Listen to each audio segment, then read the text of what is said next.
بسم اللہ الرحمن الرحیم ربی اشرح لی صدری ویسر لی امری واحلل عقدۃ من لسانی یفقہوا قولی۔ اللہ تعالیٰ کا لاکھ لاکھ شکر ہے جس نے ہمیں انسان بنایا، دنیا کی تمام نعمتیں عطا کی، زمین اور آسمان میں اور ان میں پائے جانے والے تمام چیزیں انسان کے لیے مسخر کر دیں کہ انسان اپنی ضرورت کے مطابق ان چیزوں سے جیسے چاہے حدود کے اندر رہتے ہوئے فائدہ اٹھائے۔ اور اس کا ہمارے اوپر بہت زیادہ احسان ہے کہ اس نے ہمیں مسلمان بنایا۔ مسلمان اس شخص کو کہتے ہیں جو دین اسلام پر ہو، اور اسلام کا معنی کیا ہے؟ پیس، امن۔ گویا مسلمان وہ شخص ہوتا ہے جو پرامن ہوتا ہے، جو اندر سے پرسکون ہوتا ہے اور لوگوں کے ساتھ پرامن ہوتا ہے۔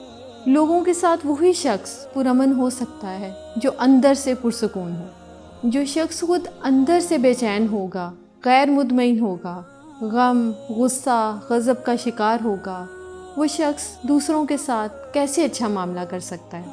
اسی طرح وہ شخص جو اندر سے بدنیت ہو، حسد کا شکار ہو، بدگمانی کا شکار ہو، برے جذبات رکھے، وہ شخص کسی دوسرے کے ساتھ کیسے اچھا برتاؤ کر سکتا ہے؟ نبی کریم صلی اللہ علیہ وآلہ وسلم نے فرمایا کہ مسلمان کی تعریف کیا ہے؟ مسلمان وہ ہوتا ہے جس کی زبان اور ہاتھ سے دوسرے مسلمان محفوظ رہیں، یعنی ان کو کوئی تکلیف نہ پہنچے۔ تو جیسے دوسروں کو سلامتی وہی دے سکتا ہے جس کے اندر سکون ہو، جس کے دل میں سلامتی ہو۔ تو دل کا سکون کس چیز میں ہے؟ اللہ کے ذکر میں۔ قرآن پاک میں اللہ تعالیٰ فرماتے ہیں اللہ کے ذکر سے ہی دل اطمینان پاتے ہیں، پرسکون ہو جائیں۔ تو ایسے شخص کی گفتگو میں بھی ایک ٹھہراؤ آ جاتا ہے، پرسکون ہو جاتا ہے، پھر وہ دوسروں کے ساتھ اچھا معاملہ کرتا ہے، پرامن رہتا ہے۔ اس کے لیے بہت ضروری ہے کہ ہم سب اللہ کا ذکر کریں، اللہ کے ذکر کرنے والے ہوں، اس کو یاد کرنے والے ہوں، اللہ سے دعا کرنے والے ہوں۔ اسی وجہ سے چند دعاؤں کا انتخاب کیا گیا ہے جن کو اگر ہم اپنی روزمرہ کی زندگی کا حصہ بنا لیں تو لازمی طور پر ہمارا دل پرسکون ہو جائے گا، ہمارے حالات بہتر ہوں گے، اور یہ سب کچھ ہمیں اس دنیا میں بھی ایک اچھا انسان بنائیں گے، اور اس دنیا کے بعد آخرت میں بھی ہمارے لیے کامیابیاں ہوں گی۔ اس کے لیے سب سے زیادہ ضروری کیا ہے کہ دنیا پرامن کب ہوگی؟ جب ہم اندر سے پرامن ہوں گے۔ ہم سب جنت کی خواہش رکھتے ہیں، جنت کے امیدوار ہیں، جنت کے انتظار میں ہیں، لیکن یاد رہے کہ جنت جو ہے وہ پرامن لوگوں کی بستی ہے۔ جنت میں وہی جا سکتا ہے جو یہ ثابت کرے کہ میں ایک پرامن انسان ہوں۔ دنیا میں بھی جو انسان پرامن طریقے سے نہیں رہتا اور دوسروں کی جان، مال، عزت، آبرو پر حملہ کرتا ہے یا پھر ان کو نقصان پہنچاتا ہے، تو ایسے شخص کو معاشرے میں کھلم کھلا نہیں چھوڑ دیا جاتا۔ دنیا میں بھی ایسے لوگوں کی سزا کیا ہے؟ جیل خانہ۔ ایسے لوگ جیل کے مستحق ہیں جو معاشرے کا سکون برباد کریں، معاشرے میں بے چینی پیدا کریں۔ ان کو دنیا میں بھی پکڑ کر جیل میں ڈال دیا جاتا ہے، اور اگر وہ دنیا کی قید سے بچ بھی جائیں، ان کا کوئی جرم ثابت نہ ہو سکے اور دنیا میں کوئی سزا نہ پا سکیں، تو پھر آخرت میں ایسے لوگوں کے لیے یقینی طور پر جیل خانہ ہے۔ اور اللہ کے جیل خانے کا کیا نام ہے؟ جہنم۔ وہ کون سی چیزیں ہیں جو انسان کو جہنم میں لے جاتی ہیں؟ انسان کی بری نیت سب سے پہلے آتی ہے۔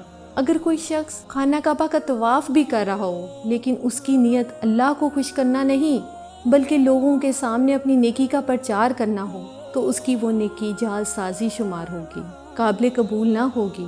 اسی طرح دوسری چیز جو انسان کو اللہ کی نظر میں گراتی ہے وہ ہے زبان کا غلط استعمال کرنا، جھوٹ، چغلی، غیبت، دوسروں کو طعنہ دینا۔ یہ تمام چیزیں انسان کو اللہ کی نظر میں گرا دیتی ہیں۔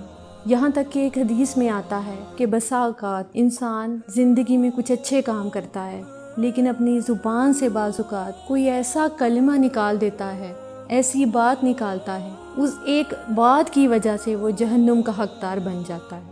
ازواج مطہرات میں سے ایک نے کسی دوسرے کی قد کے بارے میں کچھ اظہار خیال کیا کہ فلاں تو ٹھیگنی ہے۔ ٹھیگنی کہتے ہیں جس کا قد چھوٹا ہو۔ آپ صلی اللہ علیہ وآلہ وسلم نے وہ لفظ سن لیا۔ آپ نے فرمایا تم نے اتنی سخت بات کی ہے کہ اگر اسے سمندر میں بھی ملا دیا جائے تو اس کا پانی بھی کڑوا ہو جائے۔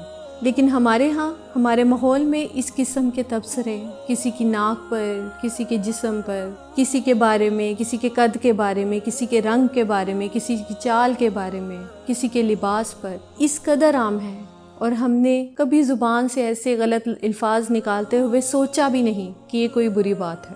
ہم کہتے ہیں تو کیا ہوا، وہ ایسے نہیں ہے، ہم ایسا کہہ کے اپنے آپ کو مطمئن کر لیتے ہیں اور پھر سے یہ تبصرے شروع کر دیتے ہیں۔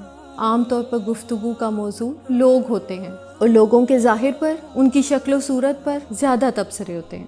ان سب اخلاقی برائیوں سے بچنے کے لیے بہت ضروری ہے کہ انسان اللہ سے مدد مانگے، اللہ سے مدد لے۔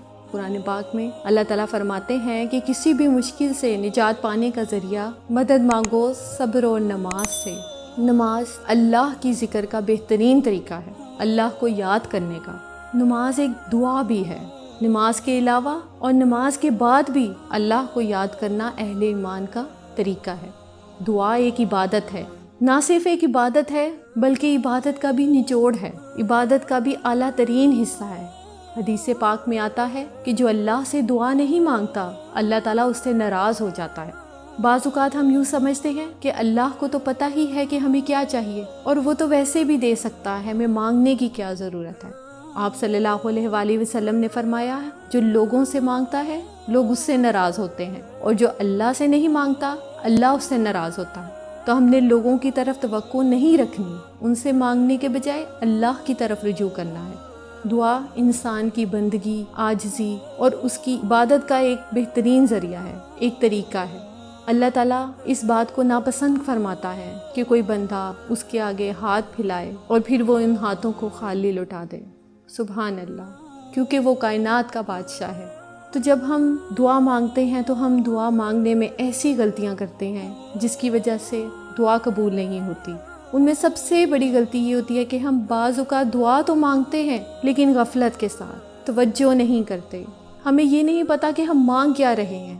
بعض اوقات ہم کیا کرتے ہیں، کسی مشکل کے لیے وظیفہ تو پڑھتے ہیں، کسی آیت کو 1000 دفعہ پڑھ لیا، 2000 دفعہ پڑھ لیا، لیکن دعا نہیں مانگتے۔ ہم سمجھتے ہیں کہ بس یہ آیت پڑھنے سے کام ہو جائے گا۔ اس طرح ہم اپنے اوپر ایک ناروا بوجھ بھی ڈالتے ہیں اور دعا سے بھی محروم رہ جاتے ہیں۔ بعض اوقات ہم ایسی دعائیں مانگتے ہیں جو اس موقع کی مناسبت سے ٹھیک نہیں ہوتی۔ بعض اوقات ہم کچھ چیزیں تو مانگ لیتے ہیں روٹین کی یا پھر رٹے رٹائے جملے ہوتے ہیں لیکن ان کو محسوس نہیں کرتے، اور بعض چیزیں ہماری ضرورت کی ایسی ہوتی ہیں کہ جن کو مانگنے کا ہمیں سلیقہ ہی نہیں آتا کہ وہ بھی مانگنی چاہیے۔ اس طرح وہ تمام چیزیں ہم مانگیں جو نبی کریم صلی اللہ علیہ وآلہ وسلم نے مانگی۔ وہ کیوں؟ اس لیے کہ آپ ہمارے لیے بہترین نمونہ تھے، آپ کی دعائیں بھی قبول ہوئیں، آپ کے مانگنے کا طریقہ بھی ہم سے بہت بہتر ہے، اور آپ نے وہ تمام چیزیں مانگی جو مانگنی چاہیے اور جو ہمیں بھی اپنی زندگی میں مانگنی چاہیے۔ یہ زندگی ہمیں صرف ایک دفعہ ملی ہے، یاد رکھیے، اس کو ضائع ہونے سے بچا لینا چاہیے، اس کا کوئی نعم البدل نہیں ہے۔ اگر آج ہم اپنے وقت اور زندگی کی قدر نہیں کریں گے تو ہم بہت ساری چیزوں سے محروم رہ کے اس دنیا سے چلے جائیں گے، اور یہ محرومیاں مستقل ہو جائیں گی۔ اس لیے عقل مند شخص وہی ہے جو اللہ سے مانگتا رہے۔ دعا انسان کی کوششوں میں ہونے والی کمی کو بھی پورا کر دیتی ہے۔ ایک شخص جو مانگتا رہتا ہے، اگر وہ عمل میں کچھ کم بھی ہو تو دعا عمل میں آگے بڑھاتی ہے، لیکن اگر پھر بھی کمی رہ جاتی ہے تو وہ اس کمی کو پورا کر دیتے ہیں۔ ہماری کچھ دعائیں تو فوراً قبول ہو جاتی ہیں، کچھ ایسی ہوتی ہیں جو پوری نہیں ہوتی، لیکن ان کے بدلے میں کوئی آنے والی مصیبت ٹل جاتی ہے۔ آپ صلی اللہ علیہ وآلہ وسلم نے فرمایا کہ ایک طرف سے دعا اٹھتی ہے، دوسری طرف سے مصیبت آ رہی ہوتی ہے، وہ دونوں آپس میں جھگڑنے لگتی ہیں۔ دعا مصیبت کو اوپر لے جاتی ہے کہ واپس جاؤ، اس بندے پر نہیں آؤ، اور مصیبت اترنا چاہتی ہے تو فرمایا جس میں زیادہ زور ہوتا ہے وہ دوسرے کو دبا لیتی ہے۔ اگر دعاؤں میں طاقت ہے، دعاؤں میں قوت ہے تو پھر وہ مصیبت کو واپس لے جائے گی، اور اسی طرح اگر دعا غفلت میں کی گئی ہے، ڈھیلی ڈھالی ہے تو پھر مصیبت آ جاتی ہے۔ تو دعا کا ایک فائدہ کیا ہے کہ بعض اوقات وہی چیز مل جاتی ہے جو ہم مانگ رہے ہوتے ہیں، بعض اوقات وہ تو نہیں ملتی، وہ جا رہی ہوتی ہے لیکن راستے میں کوئی دوسری مصیبت آ جاتی ہے اور وہ اس مصیبت کو واپس لے جاتی ہے۔ مثلاً انسان کو کوئی بیماری آنے والی ہے اور اس کو نہیں خبر کہ یہ ہونے والا ہے اس کے ساتھ، انسان کچھ اور مانگ رہا ہوتا ہے، مال مانگ رہا ہوتا ہے، اولاد مانگ رہا ہوتا ہے، گھر مانگ رہا ہوتا ہے، یا جو بھی اس کی ضرورت کی چیز ہے وہ مانگ رہا ہوتا ہے۔ اب اس کو وہ تو نہیں ملتا جو وہ مانگتا ہے، لیکن وہ مصیبت ٹل جاتی ہے جو اس کی طرف آنے والی ہوتی ہے، کیونکہ اگر وہ آ جاتی تو یہ مانگنے والی چیز اس کو ملنے کے باوجود وہ اس کی خوشی نہ دیکھ پاتا۔ مثلاً اگر ایک انسان کی موت آ رہی ہے اور وہ زندگی نہیں مانگ رہا، وہ گھر مانگ رہا ہے، اگر اس کی دعا قبول بھی ہو جاتی ہے، اس کو ایک اچھا گھر بھی مل جائے، لیکن گھر ملتے ہی اس کی زندگی باقی نہ رہے، تو اس کو اس گھر کے ملنے کا کیا فائدہ ہوگا؟ کوئی فائدہ نہیں، کیونکہ وہ تو زندہ ہی نہیں رہا۔ اس لیے اللہ تعالیٰ بہتر جانتا ہے اس وقت کیا ہماری ضرورت ہے، یہ اللہ بہتر جانتا ہے۔ گھر ضروری ہے یا صحت یا اولاد، کیونکہ اللہ تعالیٰ بہترین جاننے والا ہے۔ بعض اوقات انسان اولاد کے لیے دعا مانگتا ہے، لیکن اللہ وہ نہیں عطا کرتا، اس کے بدلے میں کچھ اور دے دیتا ہے جو اس سے زیادہ انسان کی ضرورت ہے۔ تیسرا طریقہ یہ ہوتا ہے کہ انسان جو کچھ مانگتا ہے نہ تو وہ ملتا ہے، نہ ہی مصیبت ٹلتی ہے، بلکہ آخرت کے لیے جمع ہو جاتی ہے، انسان کی نیکیوں میں بدلتی جاتی ہے۔ کوئی مانگی ہوئی دعا ضائع نہیں جاتی۔ یاد رکھیے، دعا ایک ایسی نیکی ہے جو ضائع نہیں ہوتی، وہ اپنا اثر ضرور رکھتی ہے۔ کچھ کام ایسے ہیں نا جو ہم کرتے بھی ہیں تو ضائع ہو جاتے ہیں۔ مثلاً دنیا میں کوئی ایسا بزنس، کوئی انویسٹمنٹ ہے جس کا کوئی فائدہ نہیں بلکہ الٹا نقصان میں جاتے ہیں، لیکن دعا ایک ایسی انویسٹمنٹ ہے جو ضائع نہیں جاتی۔ آپ مانگتے چلے جائیں، اگر دنیا میں نہیں بھی کچھ ملا، آخرت میں اس کے بدلے اتنا کچھ ملتا ہے کہ انسان تمنا کرے گا کہ اے کاش میری کوئی دعا دنیا میں نہ سنی جاتی اور مجھے آخرت میں ہی اس کا اجر ملتا۔ بعض اوقات ہم ساری زندگی ایک دعا مانگ کر مایوس ہو جاتے ہیں، لیکن حضرت زکریا علیہ السلام ایک جگہ فرماتے ہیں کہ اے میرے رب، تجھ سے دعا مانگ کر میں کبھی نامراد ہوا ہی نہیں۔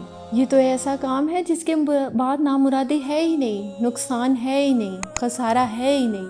اس لیے انسان کو مانگتے رہنا ہے اور مایوس نہیں ہونا۔ اللہ تعالیٰ اس کا کسی نہ کسی صورت میں اجر و ثواب دے گا انشاءاللہ۔ اللہ تعالیٰ ہم سب کا حامی و ناصر ہو۔